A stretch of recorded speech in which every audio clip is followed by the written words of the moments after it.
سیدنا امام حسین شہید کربلا، امام عالی مقام سبت رسول رضی اللہ تعالی عنہ وارضاہ عنہ، جب مدینہ طیبہ میں تھے اور آپ کو یزید نے بیعت کے لیے اصرار کیا، اور جانتے ہیں مدینہ کا گورنر ولید بن عقبہ امام حسین کو اپنے گھر میں بلایا، رات کے وقت کہا کہ آپ یزید کی بیعت کر لیں، سب ٹھیک ہو جائے گا۔ آپ نے ایک تاریخی جملہ فرمایا تھا، آج وہ سب مسلمانوں کو یاد ہونی چاہیے۔ امام حسین نے یہ نہیں کہا میں حسین رسول اللہ کا نواسا یزید کی بیعت کروں گا فاسق و فاجر کی، یہ نہیں کہا آپ نے۔ توجہ چاہتا ہوں، آپ نے یہ نہیں فرمایا، بلکہ یہ فرمایا مجھ جیسا اس جیسے کی بیعت کیسے کر سکتا ہے۔ یہ قیامت تک آنے والوں کے لیے میسج ہے، حسین جیسا کبھی بھی یزید جیسے کی بیعت نہیں کر سکتا، اور نہ ہی ویسوں کی طاقت کو وہ مان سکتا ہے۔ اور الحمدللہ ہماری ماؤں نے بچپن سے ہمیں حسین کو ہی سنایا ہے، یزید کو نہیں۔ اس لیے آج اگر کسی تخت پر یزید بیٹھا ہو تو ہمیں ڈر نہیں لگتا اس بات کا کہ وہ گردن اڑا دے گا، ہمیں اس بات کا خوف نہیں لگتا کہ پھانسی پر چڑھا دے گا، ہمیں اس بات کا یقین ہے کہ اگر ہمارے ٹکڑے بھی ہو جائیں گے تو انشاءاللہ ہماری روح کربلا ضرور پہنچیں گی۔ امام حسین کے ساتھ قیامت کے دن اٹھائے جائیں گے، حق بات کرتے ہوئے اگر دنیا سے جائیں۔ عزیزان گرامی وقار، میں تاریخ کی چند جھلکیاں آپ کے سامنے رکھوں گا، مجھے حکم بھی ہوا ہے بہت جلدی وقت ختم ہو جائے گا، سمیٹنا ہے۔ میں چند مثالیں آپ کے سامنے رکھتا ہوں۔ طاقت کسے کہتے ہیں، قوت کسے کہتے ہیں؟ جیم میں جا کر باڈی بنانے والا طاقتور ہے، کاجو بادام کھانے والا طاقتور ہے، مکے مارنے والا طاقتور ہے۔ کون ہے طاقتور؟ طاقت کسے کہتے ہیں؟ میرے عزیزو، اصل طاقت تو یہ ہے کہ تم استعمال اپنے ہاتھ پیر کچھ بھی نہ کرو لیکن کھلبلی دوسروں میں مچی رہے، یہ اصل طاقت ہے۔ یہ رب تعالیٰ کی طرف سے دی ہوئی ہوتی ہے انعام میں۔ ورنہ آپ سوچ سکتے ہیں کہ حسین اعظم کے ساتھ جو لوگ آئے تھے وہ کل قافلہ کتنا تھا؟ الگ الگ روایتیں، امام حسین کے ساتھ 135 لوگ تھے، بعض روایات میں ہے 96 تھے، 96 لوگ تھے، بعض روایت میں 82 تھے، شہید ہونے والوں کی تعداد 72 ہے۔ لیکن اس بات پر اکثر علماء محدثین کا خیال ہے کہ 82 لوگ تھے، 82 لوگ تھے۔ 82 کے مقابل میں کتنے لوگوں کو آنا چاہیے راستہ روکنے کے لیے؟ اگر کسی عام آدمی سے بھی پوچھے تو ڈبل کر دو، ٹرپل کر دو، 4 گنا زیادہ کر دو۔ نہیں، 82 کو روکنے کے لیے پہلے 1000 لوگ آئے، پھر وہ 1000 کے بعد 4000 پلس آئے، 5000 لوگ صرف 82 لوگوں کو روکنے کے لیے آئے راستہ۔ پھر یہ لوگ 4 دن تک راستہ روکتے ہی رہے، 5000 لوگ مل کر۔ 10ویں محرم ہونے سے پہلے پھر تقریباً 16000 لوگ آئے، یعنی تقریباً پورے ٹوٹل ملا کر 22000 کے قریب، 21000 سم تھنگ کچھ۔ 22000 کی فوج کیا معنی رکھتی ہے؟ کس کو روکنے کے لیے؟ 82 لوگوں کو۔ اسی سے سمجھ میں آتا ہے اصل طاقت کسے کہتے ہیں۔ طاقت اسی کو کہتے ہیں کہ ادھر 3 دن کے بھوکے اور پیاسے ہیں، ان کے خیموں میں ساز و سامان بھی نہیں، جنگ کے اسباب بھی نہیں، اور وہ جنگ کی نیت سے بھی نہیں گئے، اس کے باوجود 22000 کے سینوں میں جو کھلبلی مچی ہے، دنیا اسی کو سمجھ نہیں پا رہی ہے۔ اگر دنیا یہ سمجھتی ہے کوانٹیٹی کا نام طاقت ہے تو ہم اس کو رد کرتے نہیں، کوالٹی کا نام طاقت ہے۔ ایمان یہ اصل طاقت ہے۔ اور ایک تاریخی بات میں آپ کے سامنے رکھتا ہوں، امام حسین کا راستہ روکنے کے لیے سب سے پہلے یزید کی فوج سے جو شخص آیا تھا اس کو حر بن یزید کہتے ہیں، حر بن یزید الریاعی۔ 1000 کا لشکر لے کر کے یہ امام حسین کا راستہ روکنے آئے، 2 دن تک ادھر ادھر گھماتے رہا، اور جب نمازیں ہوتی رہی امام حسین مصلی امامت پر ہیں اور یہ یزیدی اقتدا بھی کر رہے ہیں، ہر جماعت امام حسین کے پیچھے ہو رہی ہے۔ لیکن میں آپ کو بتاتا ہوں 10ویں محرم سے پہلے امام حسین نے خطبہ دیا اور یزیدیوں سے کہا کیا تم میری حیثیت کو نہیں جانتے؟ میں فاطمہ زہرا کا بیٹا ہوں، حیدر کرار کا نور نظر ہوں، رسول اللہ کا نواسا ہوں، میری نسبتیں کیا تمہیں نہیں معلوم؟ تم میرے خون سے اپنے ہاتھوں کو نہ رنگو، میں تمہارے پاس آپشن رکھتا ہوں، میں اس راستے سے اپنے واپس مدینے کی طرف جاتا ہوں یا کسی ساحل کی طرف یا دمشق جاؤں گا، جنگ کرنا نہیں چاہتا تم سے۔ یہ 3 آپشن جب امام حسین نے رکھا تو یزیدیوں نے ایک کو بھی قبول نہیں کیا، وہ جنگ کرنا ہی چاہتے تھے، امام حسین کے خون کے ساتھ کھیلنا ہی چاہتے تھے۔ لیکن جو حر بن یزید ہے، توجہ چاہتا ہوں، جو خود امام حسین کا راستہ روکنے کے لیے آیا، اس کے دل میں یہ بات آئی اور اس نے آ کر کے 10ویں محرم کو یزیدیوں سے کہا میاں مان لو حسین کی بات، 3 میں سے کوئی ایک بات مان لو، ہم جنگ نہیں کرنا چاہتے، وہ رسول اللہ کے بیٹے ہی تو ہیں۔ تو سارے جو سپہ سالار بڑے بڑے تھے، عمرو بن سعد، شمر وغیرہ، حر بن یزید سے کہنے لگے تجھے کون کہتا ہے فیصلہ کرنے کے لیے، تو سپاہی ہے، 1000 کی نفری تیرے ساتھ دی گئی ہے، بس اگر تجھے ہمارے ساتھ رہنا ہے تو میدان میں جمع رہ، ورنہ چلا جا، تو صلح کی باتیں مت کر۔ حر بن یزید اسی دن 10ویں محرم کو ان یزیدیوں سے کہتا اچھا اگر تم میرے اس بات کو نہیں مانتے تو تمہاری سپہ سالاری تمہیں مبارک، میں حسین کے خیمے میں جا رہا ہوں۔ جو یزید کی طرف سے آیا تھا وہ کدھر چلا گیا؟ مولا حسین کے خیمے میں۔ کب؟ صرف 10ویں محرم، ایک روایت میں 9ویں محرم کو، ایک دن پہلے امام حسین کے خیمے میں آیا، دست بوسی کی، معافی مانگی، اور امام حسین نے کہا اب تم جا سکتے ہو اپنے گھر۔ حر بن یزید نے کہا میں اس وقت تک اب آپ کا ساتھ نہیں چھوڑوں گا جب تک میرے جسم میں آخری سانس باقی رہے، میں آپ کے ساتھ رہوں گا۔ اب امام حسین کی وفاداری میں آنے والا کون تھا؟ اس لیے میں آپ کو ایک چیز دے جاتا ہوں میرے عزیزوں، اللہ عز و جل کی قدرت کے فیصلے ہیں، وہ جب چاہتا ہے کہیں سے بھی کسی کو ہدایت عطا فرماتا ہے۔ وہ باطل قوتوں کے موجود پلنے والا بچہ بھی کبھی رب تبارک و تعالی ہدایت دیتا ہے، اسے عالم بناتا ہے، اور کبھی کعبے کی چھاؤں میں پلنے والے کو مولا ابو جہل بھی بناتا ہے، گمراہ کر دیتا ہے۔ حر بن یزید مولا حسین کے پاس آ گئے، جو بات مجھے کہنی ہے اس کے لیے مجھے اتنا واقعہ بیان کرنا پڑا ہے۔ میں اصل پوائنٹ کی طرف آتا ہوں، کیوں میں یہ بیان کر رہا ہوں۔ جب 10ویں محرم کو جنگ شروع ہوئی، عمرو بن سعد نے تیر چلایا، تو جانتے ہیں خیمہ حسین کی طرف سے سب سے پہلے میدان میں اترنے والا یہی حر بن یزید ہی، یہی اترے اپنے گھوڑے پر سوار ہو کر انہی یزیدیوں سے لڑنے کے لیے جن کی فوج میں یہ آئے تھے، ان کے مقابل میں لڑنے کے لیے گئے۔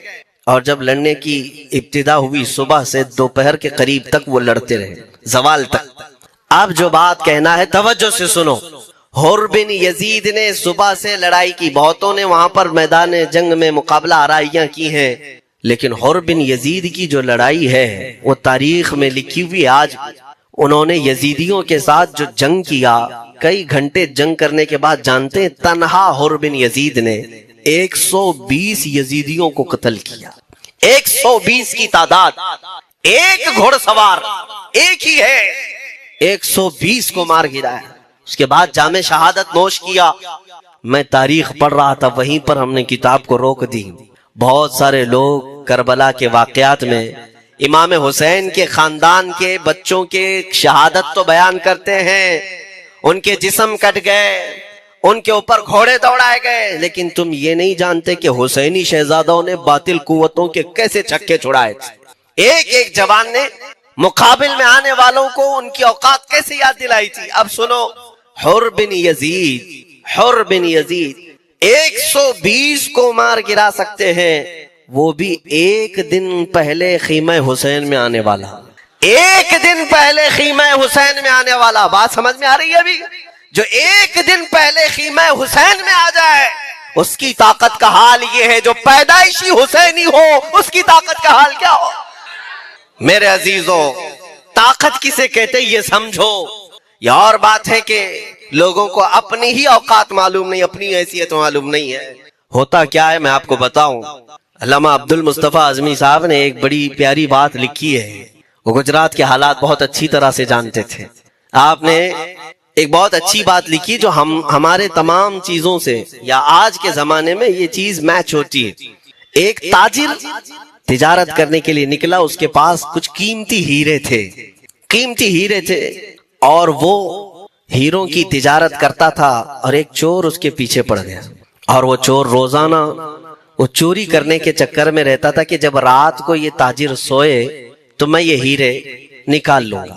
لیکن 2-3 دن جب وہ تاجر سوتا تھا وہ پورے ہیرے چیک کرتا تھا، کہیں نہیں ملتے تھے۔ تھک گیا چور۔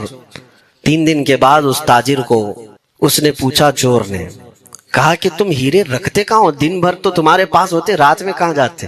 تو اس تاجر نے کہا عقل کا اگر تو استعمال کرتا تو تجھے بات سمجھ میں آتی، روزانہ میں تیرے ہی جبے میں رات کو یہ ہیرے رکھ کر خود سو جاتا تھا۔ وہ اپنا نہیں تلاش کرتا، اس کا تلاش کرتا، بلا تشبیہ و بلا تمثیل۔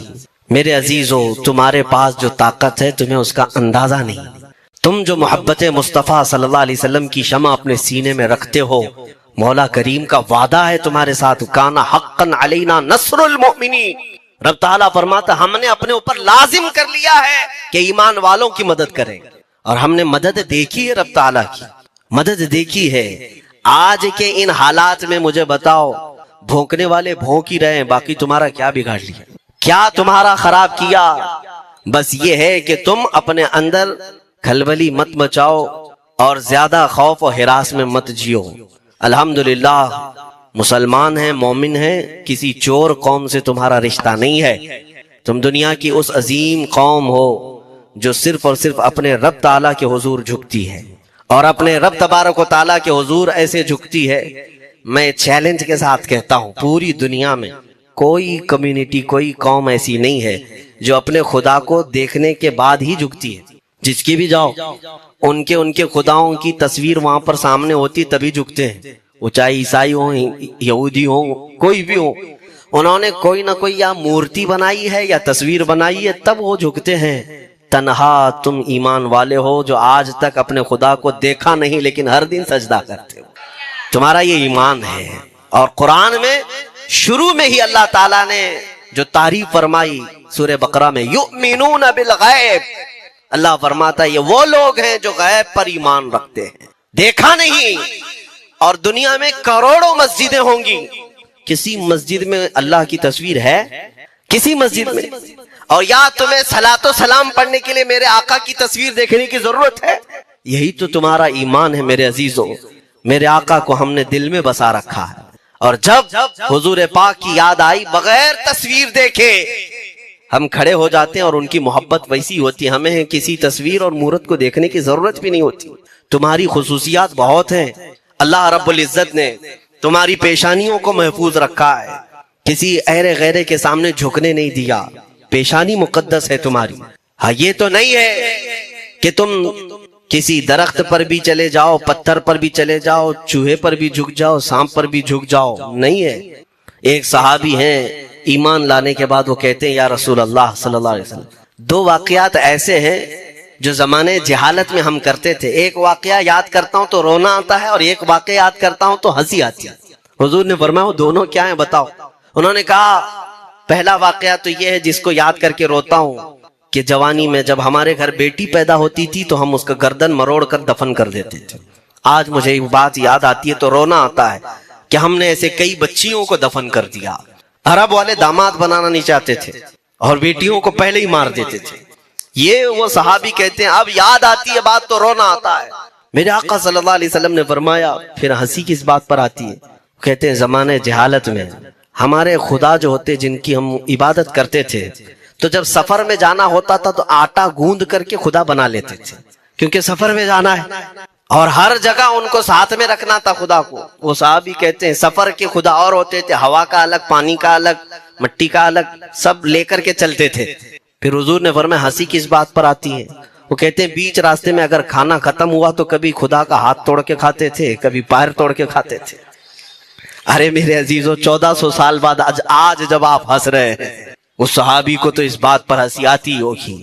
میں یہ بات صرف اس لیے عرض کر رہا ہوں کہ شکر مناؤ اللہ رب العزت کا کہ تمہیں رب تبارک و تعالیٰ نے اس قوم میں پیدا کیا ہے جس کا ماتھا صرف وحدہ لا شریک کی بارگاہ میں جھکتی ہے۔ تم ایمان والے ہو، اور میں نے آیت یہی تلاوت کی خطبے میں، وَلَا تَهِنُوا وَلَا تَحْزَنُوا وَأَنْتُمُ الْأَعْلَوْنَ إِن كُنتُم مُؤْمِنِينَ۔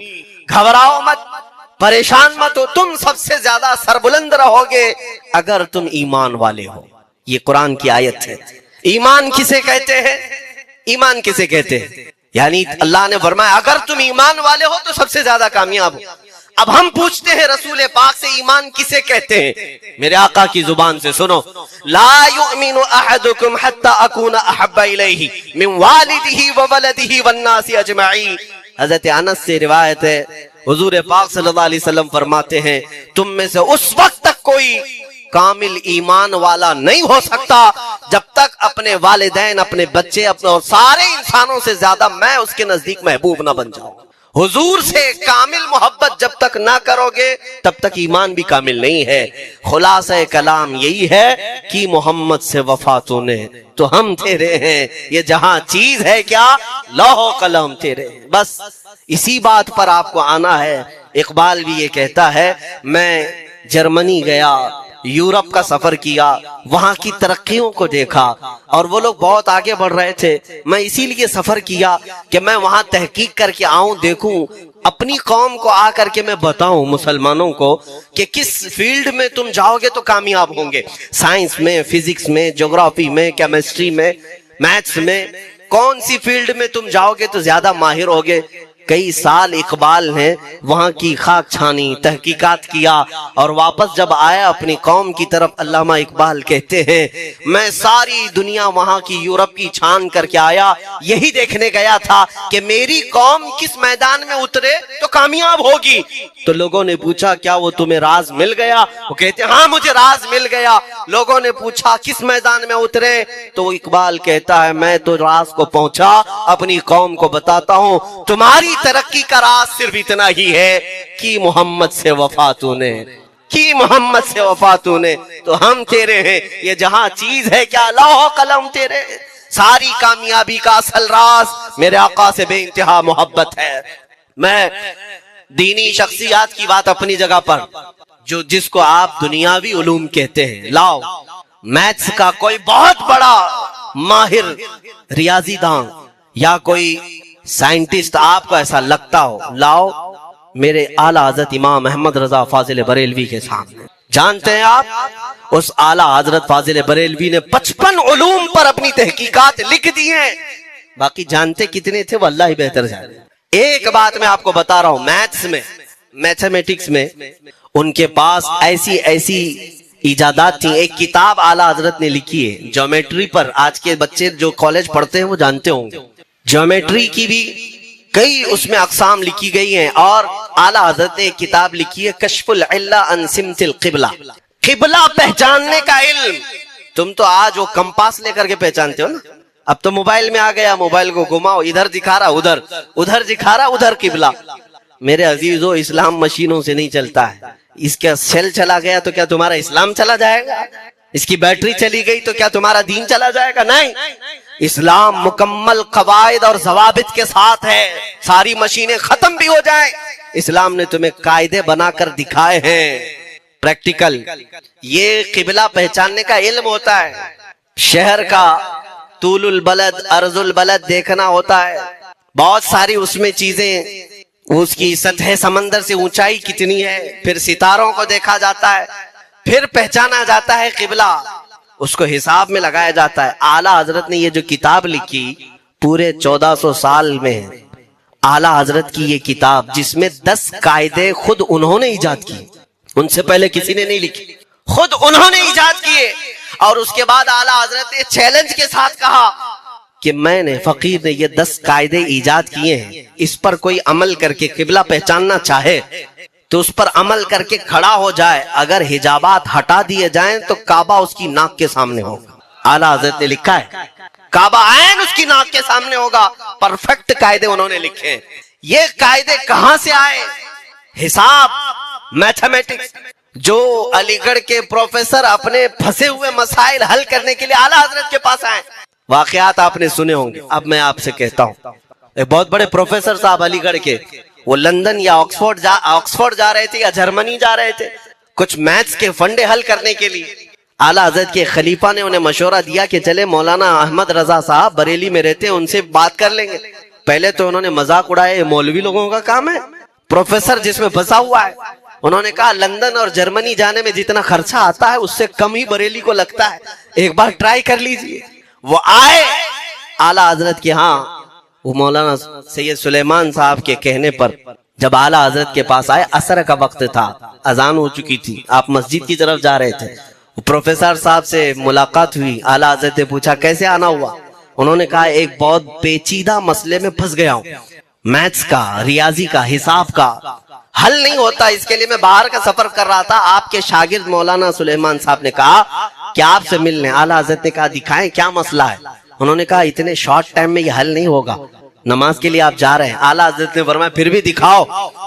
اعلیٰ حضرت کو انہوں نے ویسے ہی کھڑے دکھایا. دیکھتے ہی اعلیٰ حضرت نے انگلیاں رکھی اور کہا اس کا یہاں سے, اس کا یہاں سے, فلاں کا یہاں سے, اس طرح آپ لگا کر کے دیکھ لے, میں عصر کی نماز سے فارغ ہو کر آتا ہوں. وہ پروفیسر صاحب کہتے ہیں انہوں نے چٹکیوں میں یوں حل کیا, میں جب بیٹھ کر کے اس مسئلے کو لگایا تو ترنت 2 منٹ میں وہ مسئلہ حل ہو گئے. اب جس کے لیے میں یہ واقعہ عرض کر رہا ہوں سنو. وہ حیرت میں آنکھیں پھٹی پھٹی رہ گئی اس پروفیسر صاحب کی. ادھر نماز ہونے کے بعد آئے اعلیٰ حضرت, تو وہ اشش کرنے لگے. کہا مولانا صاحب میں پہلی مرتبہ دیکھ رہا ہوں کہ مدرسے کا کوئی مولوی میتھس کے اتنے ٹف فنڈے کو حل کر لیتا ہو. مولانا یہ تو بتائیں یہ ریاضی اور یہ میتھس کے مسئلے آپ نے کس سے سیکھے؟ کون ہے آپ کو؟ کس کالج میں, کس یونیورسٹی سے آپ نے سند حاصل کی ہے؟ یہی مجھے کہنا ہے میرے سے. اب اعلیٰ حضرت کا جواب سنو. کہتے ہیں جناب میں نے اپنے والد سے صرف پلس مائنس اور ملٹیپل کے مسئلے سیکھے, جمع, نفی اور ضرب ہمارے والد صاحب نے بس اتنا ہی سکھایا. اور اس وقت بچپن میں مجھے منطق, فلسفہ یہ سب کتابیں پڑھنے کا شوق تھا. میں حساب کے, جیومیٹری کی یہ کتابیں لے کر بیٹھا. میرے والد آئے, دیکھا, پوچھا احمد رضا کیا پڑھ رہے ہو؟ میں نے دکھایا یہ منطق ہے, فلسفہ ہے یا حساب کی کتابیں ہیں. میرے والد نے وہ کتابیں اپنے ہاتھ میں لے لی اور کہا جا رسول اللہ کی حدیثیں پڑھ, صدقے میں سارے علم دے دیے جائیں. اعلیٰ حضرت فرماتے ہیں اس کے بعد میں نے اپنی زندگی میرے مصطفیٰ کے قدموں میں لگا دی. یہ جو آپ دیکھ رہے ہیں یہ میرے مصطفیٰ کے قدموں سے چھن کر مجھے ملا ہے. بس بات سمجھ جاؤ, طاقت اسی کو کہتے ہیں. نبی پاک صلی اللہ تعالی علیہ وسلم سے بے انتہا محبت کرنے والا وہ دنیا کے کسی میدان میں بھی تنہا نہیں ہوتا, تنہا نہیں ہوتا. عزیزان گرامی وقار, میں اس بات کی طرف آپ کو لے جاتا ہوں. ایک صحابی حضرت سلمہ بن اکوع رضی اللہ تعالیٰ, ان کو راجل رسول اللہ کہا جاتا ہے. حضور صلی اللہ علیہ وسلم کے ایسے سپاہی جتنے غزوات میں گئے, جتنی جنگوں میں گئے, کبھی گھوڑے پر نہیں بیٹھے, پیدل. اور وہ ایسا پیدل چلتے تھے کہ کوئی گھوڑا بھی ان کے ساتھ نہیں پکڑ پاتا ان کو جب وہ بھاگتے تھے. گھوڑا بھی اپنی تیز رفتاری کے باوجود انہیں نہیں پکڑ پاتا. ان کو وہ لقب ملا تھا راجل رسول اللہ, چھل کر کے سفر کرنے والا رسول اللہ کا سپاہی. ایک بار ایسا ہوا, ایک بنو قارہ کا شخص جس کا نام عبد الرحمن ہے, یہ منافق تھا, خبیث تھا. اس نے تقریباً 400 لوگوں کو جمع کیا, اپنے ہم مزاج لوگوں کو, اور مدینے پر رات کے وقت ایک باغیچے پر حملہ کیا, پورے باغیچے کو آگ لگا دیا. اور اس کے بعد پھر جو کھجوریں تھی وہاں سے سب لوٹ لیا, لوٹ کر کے اپنے گھوڑوں پر رکھ لیا اور نکل پڑا. اس وقت سوائے حضرت سلمہ بن اکوع کے کوئی نہیں تھا. ادھر 400 لوگ لوٹ مار کر رہے ہیں اور کھجوریں جمع کر رہے ہیں, اور یہ تنہا صحابی. اس صحابی کا حال یہ ہے گھوڑا بھی نہیں ہوتا تھا کبھی نہیں. اب ان کو جلال آیا کہ میرے مصطفیٰ کے شہر کی ایک کھجور بھی میں باہر جانے نہیں دوں گا جو چوری کر کے جا رہا ہے. اس کے بعد آپ نے پیچھا کرنا شروع کیا. اور حقیقت دیکھیں, آپ جب حدیث پڑھیں گے, اعلیٰ حضرت نے الملفوظ میں بھی اس کو نقل فرمایا, جب تک میں یہ حدیث پڑھ رہا تھا اتنی ہنسی بھی آتی ہے اور ان کی اس بہادری پر دل کھل جاتا ہے اور سینہ چوڑا ہوتا ہے کہ وہ اکیلے کس بات پر بھاگ رہے تھے. ان کے پیچھے 400 لوگوں کے پیچھے بھاگ رہے. اچھا کوئی یہ کہے کہ نادان آدمی ہے, 400 لوگوں کو نہیں دیکھ رہا, اکیلا بھاگ رہا ہے, ہو سکتا ہے ان کو کوئی کہہ دیا ہو, لیکن مجھے حیرت ان 400 پر ہو رہی ہے جو ایک سے ڈر کے بھاگ بھی رہے تھے. وہ بھی بھاگ رہے ہیں, ایک دوڑا رہا ہے اور 400 بھاگ رہے ہیں. وہ عبد الرحمن قارہ کا رہنے والا قاری بھاگا جا رہا ہے اور سب سے کہہ رہا ہے سلمہ بن اکوع سے اپنی اپنی جان بچا لو. اسی لیے میں کہتا ہوں یہ بزدل قومیں ہیں, میرے مصطفیٰ کے غلاموں کا مقابلہ کرنے کی سکت نہیں رکھتی. جس کے سینے میں عشق مصطفیٰ ہو. 400 بھاگتے رہے اور یہ بھگاتے رہے بہت دور تک. جب حضرت سلمہ بن اکوع بھاگتے تھے تو گھوڑے بھی پیچھے پڑ جاتے, اور آپ جیسے جیسے کوئی گھوڑ سوار آتا اس کی ٹانگ پکڑ کر کھینچتے اور اس کی گردن پر پیر رکھتے, پھر آگے نکل پڑتے تھے. نہ جانے کتنوں کو انہوں نے تنہا اپنے ہاتھوں سے گرایا, کوئی مقابلہ کرنے کو تیار نہیں. گراتے بھی ہیں اور ان کی گری ہوئی کھجوریں جمع بھی کرتے ہیں کہ مجھے مدینے واپس لے جانا ہے. اس صحابی کو میں پڑھتا ہوں، عزیزان گرامی کھجوریں جمع کرتے رہے اور انہیں بھگاتے رہے. اخیر میں وہ 10 کی ٹکڑیوں میں بدل گئے.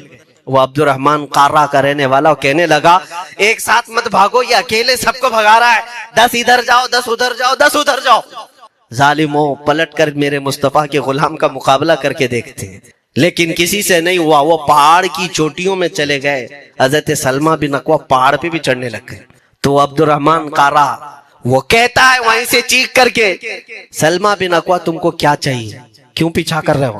کہا میں شہر رسول کی ایک کھجور بھی جب تک تمہارے پاس ہوگی پیچھا کرتا رہوں. اس نے وہیں سے اپنے سارے ساتھیوں کو پکار کر کہا سارے لوگ کھجوریں پھینک دو، اپنی جان بچا لو. سبوں نے کھجوریں دے دی. حضرت سلمہ بن اکوع پوری کھجوریں جمع کی. کتنوں کو رونتے ہوئے واپس آنے لگے. جانتے ہیں ایک صحابی اور ہے حضرت ابو قتادہ جن کو فارس رسول اللہ کہا جاتا ہے. ان کا گھوڑا دوڑتا ہوا، ان کو دوڑاتا ہوا حضرت ابو قتادہ اس پر ہیں اور 10 لوگ اور ساتھ ہیں. وہ حضرت سلمہ بن اکوع کی مدد کے لیے آ گئے. جب وہ آئے تو یہ اکثر کو تو گرا چکے تھے، کھجوریں لے بھی چکے تھے. حضرت ابو قتادہ 10 صحابہ کے ساتھ جب آئے، حضرت سلمہ بن اکوع کی اور مدد ہو گئی. اب یہ مدینے آنے لگے تو توجہ چاہتا ہوں. حضرت سلمہ بن اکوع نے پوچھا میں تو اکیلا دوڑا رہا تھا، کوئی مجھے نہ دیکھا تھا نہ یہ واقعے کی کسی کو خبر تھی، تم یہاں تک کیسے آئے؟ تم کو کس نے بھیجا میری مدد کے لیے؟ مسلمانوں یاد رکھو، میرے مصطفیٰ کی وفاداری میں جب کوئی نکلتا ہے تو کہاں سے مدد آتی ہے اندازہ بھی نہیں ہوتا.